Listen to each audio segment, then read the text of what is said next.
नमस्कार। आप देख रहे हैं द पब्लिक और मैं सुभाष चौधरी हूं। भारतीय जनता पार्टी ने आज कांग्रेस पार्टी के नेता और लोकसभा में विपक्ष के नेता राहुल गांधी द्वारा वोट चोरी से संबंधित उठाए गए सवाल का जवाब दिया। केंद्रीय मंत्री धर्मेंद्र प्रधान स्वयं आज प्रेस कॉन्फ्रेंस कर रहे थे और उन्होंने कांग्रेस कांग्रेस पार्टी के नेताओं और विशेषकर राहुल गांधी पर हमला बोला, यह कहते हुए कि इंडी गठबंधन बैंक्रप्सी का शिकार है, क्योंकि वो लगातार 2014 के बाद से यानी 2019 से लेकर 2024 के बीच में अलग अलग राज्यों में और लोकसभा चुनाव में भी बुरी तरह पार्टी हार रही है।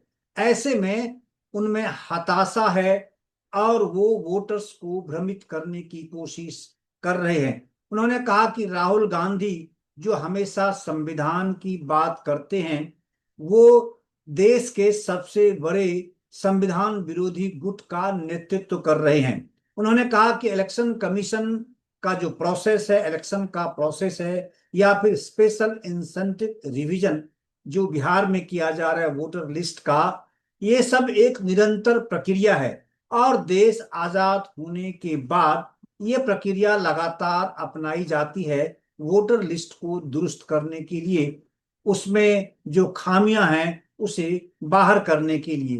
उन्होंने कहा कि देश आजाद होने के बाद, आजादी के बाद लगातार एसआईआर की प्रक्रिया अपनाई जाती रही है, यह कोई पहली बार नहीं है। कांग्रेस पार्टी देश को भ्रमित करना चाह रही है। उन्होंने कहा कि राहुल गांधी कभी महाराष्ट्र का नाम लेते हैं तो कभी हरियाणा का नाम लेकर झूठ का पहाड़ खड़े करने की कोशिश कर रहे हैं। उन्होंने कहा कि कांग्रेस पार्टी के पास आज कोई राष्ट्रीय मुद्दा नहीं है, कोई नीति नहीं है, केवल रिएक्शनरी फोर्स के नाते वो इस प्रकार के विषयों को छेड़ते हैं जिससे कि देश में भ्रम पैदा हो। उन्होंने कहा कि पहले वो ईवीएम पर हमला बोलते थे, उस पर अपनी हार का ठीकरा फोड़ते थे, लेकिन अब वो दिशाहीन हो चुकी है, अनर्गल मुद्दे उठा रही है। और खासकर राहुल गांधी पर हमला बोलते उन्होंने कहा कि वो संविधान की बात करते हैं मगर हमेशा संविधान विरोधी बातें करते हैं, कदम उठाते हैं। उन्होंने कहा कि एक समय था कि चीन के साथ जब भारत का सीमा से संबंधित डिस्प्यूट हुआ, तब उन्होंने कांग्रेस पार्टी ने या फिर राहुल गांधी पर आरोप लगाते हुए कहा कि उन्होंने चीन का साथ दिया और भारत की संप्रभुता पर प्रश्न उठाया। आइए आपको सुनवाता हूं केंद्रीय शिक्षा मंत्री और वरिष्ठ नेता भारतीय जनता पार्टी के धर्मेंद्र प्रधान ने आज पत्रकार वार्ता में क्या कुछ कहा और उनका क्या तर्क है। जो राहुल गांधी ने वोट चोरी से संबंधित मुद्दे उठाए हैं, पिछले 3-4 दिनों से राजनीतिक फलक पर यह मुद्दा छाया हुआ है, उसको उसकी काट वो क्या कह रहे हैं, क्या तर्क है उनके पास और कौन से तथ्य हैं जिसके आधार पर केंद्रीय मंत्री राहुल गांधी को झूठा बता रहे हैं। सुनिए धर्मेंद्र प्रधान को। सभी मीडिया के साथियों का स्वागत है। आज हमारे बीच में भारतीय जनता पार्टी के वरिष्ठ नेता, भारत सरकार में मंत्री आदरणीय धर्मेंद्र प्रधान जी हैं और आपको एक महत्वपूर्ण प्रेस कॉन्फ्रेंस को संबोधित करेंगे। आदरणीय धर्मेंद्र प्रधान जी। नमस्कार मित्रों, इंडी गठबंधन के लोग और विशेष करके कांग्रेस पार्टी की नेता राहुल गांधी जी जो आए दिन संविधान की दुहाई देते हैं, इन दिनों में देश देख रहा है सबसे संविधान विरोधी काम कोई कर रहा है तो उसकी सरगना श्री राहुल गांधी जी हैं। कांग्रेस पार्टी की दिशाहीनता की और उनकी ये दुविधा बन चुकी है। एसआईआर, चुनाव आयोग, चुनाव की प्रक्रिया आज एक दुनिया में सिद्ध व्यवस्था बन चुकी है। एसआईआर पहली बार नहीं हो रहा है। हर एक राज्य में राष्ट्रीय स्तर पे चुनाव आयोग की एक नियमित प्रक्रिया है मतदाता सूची को परिष्कार करने के लिए, व्यवस्थित करने के लिए चुनाव आयोग की आजादी के उपरांत एक निरंतर प्रक्रिया है। कांग्रेस पार्टी पहले ईवीएम के ऊपर झूठ बोलते हैं,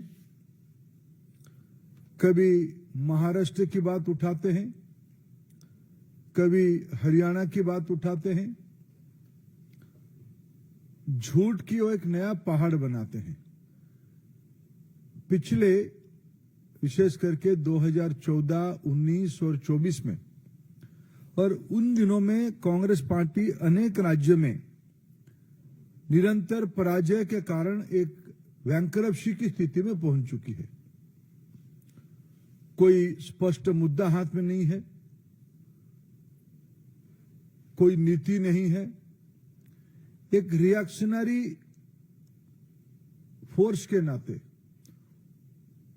ये लोग अपने राजनीतिक कार्यकलाप बना रहे हैं।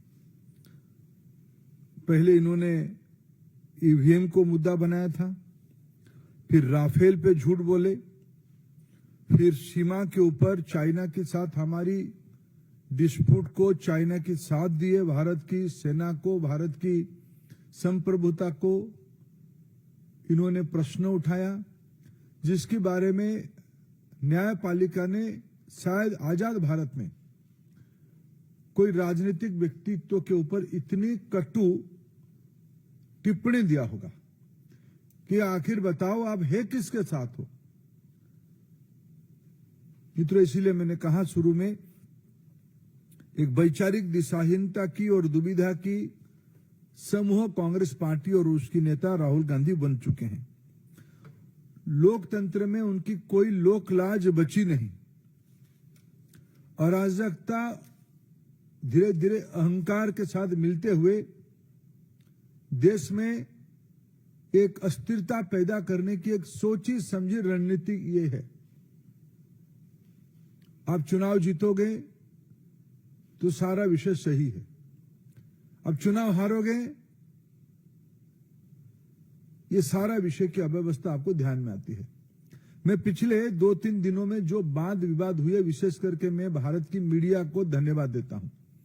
उन्होंने फैक्ट चेक कर करके लगभग सभी टीवी चैनल्स ने राहुल गांधी जी की एक एक झूठ को प्रमाण आधारित बेनकाब किया है, पर्दाफाश किया है। जिनको टेक्नोलॉजी के बारे में, जिनको चुनाव आयोग की प्रक्रिया के बारे में, जिनको देश के बारे में सामान्यतम ज्ञान नहीं है, कांग्रेस पार्टी की और विरोधी की वोट बैंक की राजनीति ही सिर्फ राजनीति बची है। घुसपैठियों को वोट दाता बना के, वोटर्स बना के वो अपनी राजनीतिक रोटी सेकना चाहते हैं। चुनाव आयोग ने एक संवैधानिक व्यवस्था, निष्पक्ष व्यवस्था के नाते जब इनको सही बात बताती है तो वे चुनाव आयोग को भी ध्वस्त करने के लिए कहते हैं हम आटम बम गिराएंगे, चुनाव आयोग बिखर जाएगा। ये भाषा हमारी प्रतिद्वंदी देश कहते हैं। बड़े बड़े शक्ति जो भारत में भारत की प्रजातंत्र को विखारना चाहते हैं, उन्हीं की भाषा है जो आज नेता प्रतिपक्ष की भाषा बनी है। मित्रों, मैं आपके माध्यम से देश के सामने इस विषय को फिर दोहराना चाहूंगा। आपको मुद्दा पे अटकनी चाहिए, मुद्दा आधारित राजनीति करनी चाहिए। सिर्फ घुसपैठियों की मन में डर पैदा करके, किसी वर्ग की मन में डर पैदा करके आप न प्रधानमंत्री नरेंद्र मोदी जी की नेतृत्व, न देश की जनता की फैसला या देश की संवैधानिक व्यवस्था को आप बिखार सकते हो, आप उसको तोड़ सकते हो। कांग्रेस पार्टी को फिर मैं अपील करता हूं, समूचे विरोधी को मैं अपील करता हूं, आपको संसद में जो विषय उठाना है वो आप उठाइए। आपने ऑपरेशन सिंदूर के बारे में चर्चा के पहले बहुत हवा खड़ा किए थे। संसद में जब चर्चा हुई आपके पास मुद्दा ही नहीं था, आपको देश ने देखा।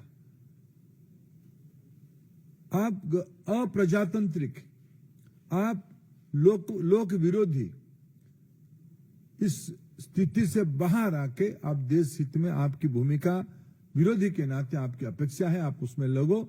और मैं कांग्रेस पार्टी की इस अराजकतापूर्ण दिशाहीनता के बारे में गंभीर चिंता प्रकट करता हूं। ये आखिर कहां तक देश के प्रजातंत्र को ले जाएंगे, जो लोग फिर आए दिन संविधान की किताब लेके घूमते हैं।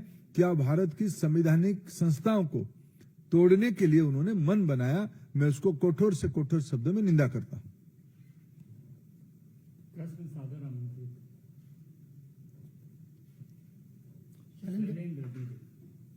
राहुल गांधी ने कथित तौर पर जो दावा किया, चुनाव आयोग की तरफ से कहा गया कि या तो माफी मांगे या फिर हलफनामा दे, लेकिन उस पर कोई जवाब नहीं आया और प्रदर्शन करके चुनाव आयोग तक जा रहे हैं। नहीं, कोई प्रदर्शन नहीं, अराजकता करना चाहते हैं। ये कर्नाटक में गए थे, 2 दिन पहले रैली करके कुछ विषय उठाए। कर्नाटक की चुनाव आयोग की जो ऑफिसर है उन्होंने कहा अगर इसी विषय को आप कहना चाहते हो तो आप एक एफिडेविट के माध्यम से बताओ। कुछ दिन पहले उनकी सहयोगी बिहार में इस प्रकार की बेबुनियाद विषय उठाए थे। वहां की चुनाव आयोग ने कहा कि इस विषय जो कह रहे हो, उन्होंने खुद के बारे में कहा था कि भाई मेरे नाम कट गया। चुनाव आयोग ने त्वरित उनके नाम कहां है दिखा दिया। इन्होंने देश में महाराष्ट्र में भी ऐसे विषय कहा था, तब चुनाव आयोग ने कहा था कि आप इसको एफिडेविट करके बताओ। चुनाव आयोग आपकी घर की व्यवस्था नहीं है, ये आपकी दफ्तर नहीं है, एआईसीसी की दफ्तर नहीं है। यह भारत की संवैधानिक व्यवस्था की एक प्रमुख स्तंभ है, जिसकी लोहा पिछले 7-8 दशक में देश ने देखा है, दुनिया ने देखा है। आप जो आरोप करते हो, आपको संविधान में रत्ती भर विश्वास होता तब आप एफिडेविट देते, चुनाव आयोग के सामने अपनी बात रखते। अब गाली गुलज करके अराजकता पैदा करके देश में एक अशांति की माहौल बनाने का प्रयास कर रहे हो। सर, 30 सांसदों के प्रतिनिधि मंडल से मिलने की बात जो है वो चुनाव आयोग ने कहा है। इस पर विपक्षी सांसदों का कहना है कि क्या चुनाव आयोग पर जगह कम है या उनकी मंशा नहीं है कि वो अधिक से अधिक सांसदों के साथ मुलाकात करें। मैंने कहा कि देखिए, प्रजातंत्र में एक प्रतिनिधि होता है। हमारे देश में 140 करोड़ जनता है। आखिर लोग विधानसभा में चुनते हैं। विधानसभा तो उस राज्य की जनता की नहीं बनती है, प्रतिनिधियों की बनती है, चुनाव से बनती है। लोकसभा में आज हम सदस्य हैं, राज्यसभा हम सदस्य हैं। लोकसभा राज्यसभा में तर्क करना, वितर्क करना, विषय उठाना उसकी एक प्रक्रिया है। चुनाव आयोग भारत की एक संवैधानिक व्यवस्था, उसको कोई भी मिल सकता, कोई मिलते हैं, सामान्य वोटर भी मिलके जाते हैं। आजकल टेक्नोलॉजी के जमाने में चुनाव आयोग के सामने उनकी पोर्टल में कुछ विषय रखो तो तुरंत उसकी उत्तर भी आती है, वोटर्स के संबंध में और कोई जानकारी के संबंध में।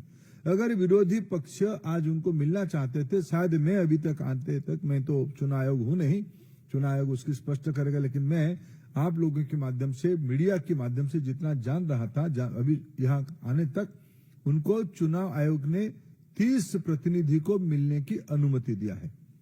अगर आप उस प्रतिनिधि ना जाके आप एक समूह खड़ा करके फोटो ऑप करना चाहते हो तो आप ही के पास उत्तर है।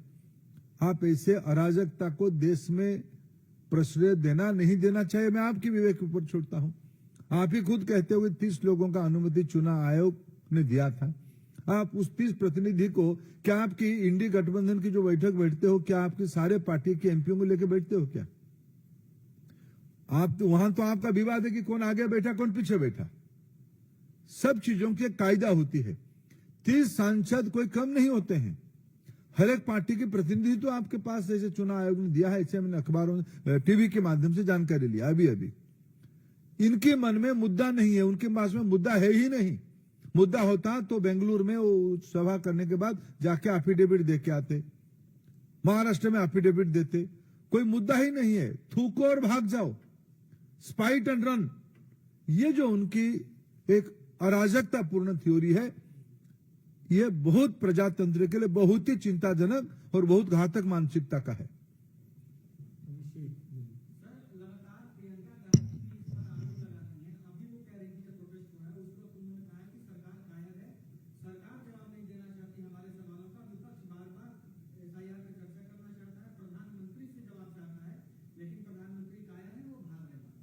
देखिए, मैं इस प्रकार की असभ्य अशालीन शब्द जो भी माननीय सदस्य लगा रहे, उनकी उनके बारे में देश विवेक करे, मैं इनको निवेदन आपके माध्यम से निवेदन करूं।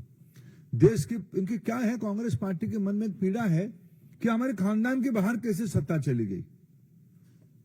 पंडित नेहरू जी के समय से लेकर श्रीमती स्वर्गीय इंदिरा गांधी, बाद में स्वर्गीय राजीव गांधी, बाद में रिमोट से मां बेटे और अभी बहन उनसे जुड़ी है।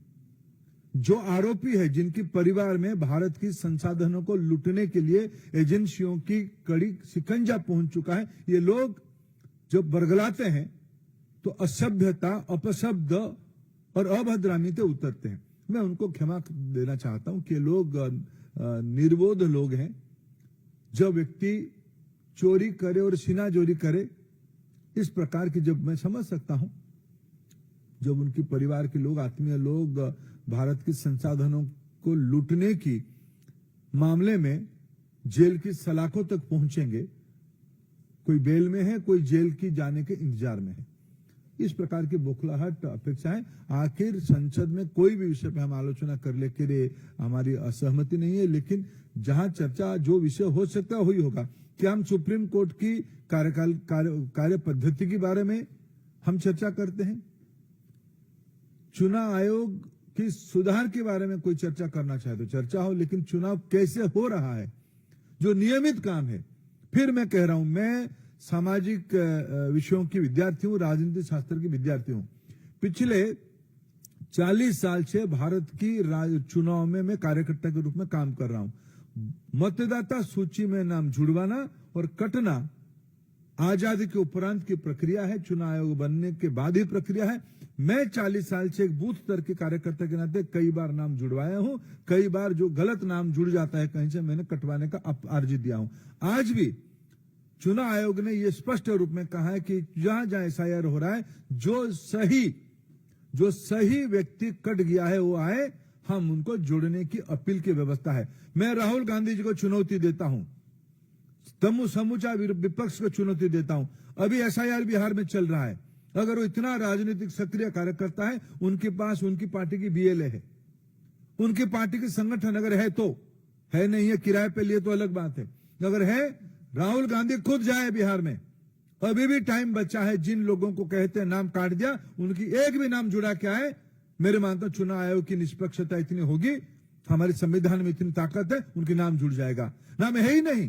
आप चाहते हो बांग्लादेशी घुसपैठियों की नाम भरना, देश की अधिकार को आप विदेशियों के हाथ में सौंपना चाहते हो। यह आपकी निहित वोट बैंक की राजनीति है, यह आपकी तुष्टीकरण की राजनीति है। आप जोर जोर से एक विषय को, गलत विषय को एक का थिएटरिक्स करके आप जनता को भ्रमित करने का अपचेष्टा कर रहे हो। 14, 19, 24 में और अनेक राज्यों में आपको जनता ने उसके बारे में उत्तर दिया है।